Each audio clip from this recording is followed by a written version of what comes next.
सुरुवातीला सगळं ठीक असल्यासारखं वाटलं. आईच्या प्रेमाखाली आमचं बालपण सुरक्षित होतं असं मला वाटायचं.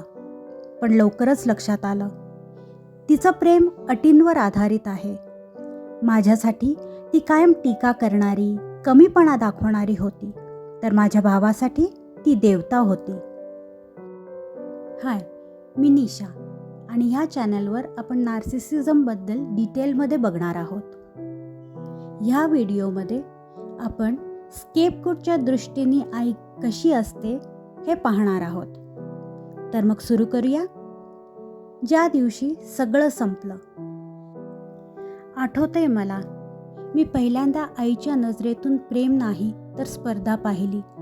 मी रडले तर तिनं मला दुर्लक्षित केलं, पण तो रडला, माझा भाऊ, तर ती धावून गेली. का? तो आला तर ती का धावून गेली? आणि मला?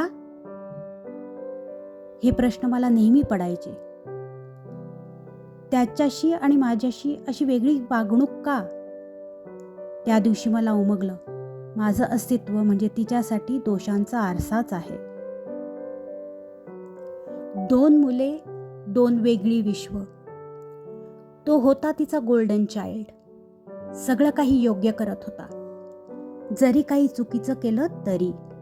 आणि मी तिची स्केपगोट, दोषी, अपुरी, कायम चुकीची. एकाच घरात राहूनही आमच्या अनुभवांमध्ये आकाशा एवढा फरक होता. त्याचं नेहमी कौतुक व्हायचं आणि माझी उपेक्षा. त्याचं अस्तित्व तिला उंचवायचं आणि माझं अस्तित्व तिला त्रास देत होतं. अदृश्य जखमा.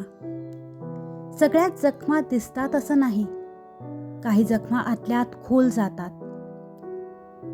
जेव्हा आईच्या नजरेत एक मूल एक त्रास बनतं, तेव्हा त्या जखमा कायम राहतात. माझ्या आत्मविश्वासावर, माझ्या नात्यांवर आणि माझ्या ओळखीवर त्या तिच्या खेळांनी खोल जखमा केल्या. पण आज मी बोलते, कारण ह्या अदृश्य जखमा सत्य आहेत आणि त्या सांगणं गरजेचं आहे. हे सगळं बऱ्याच घरात होतं. बऱ्याच घरात मी हे पाहिलं आहे. जर तुम्हालाही हे काही प्रमाणात ओळखीचं वाटत असेल तर तुम्ही एकटे नाही. हा व्हिडिओ लाईक करा, शेअर करा, जेणेकरून अशा नात्यातील अत्याचार समजले जातील आणि त्यांना वाचा मिळेल. धन्यवाद.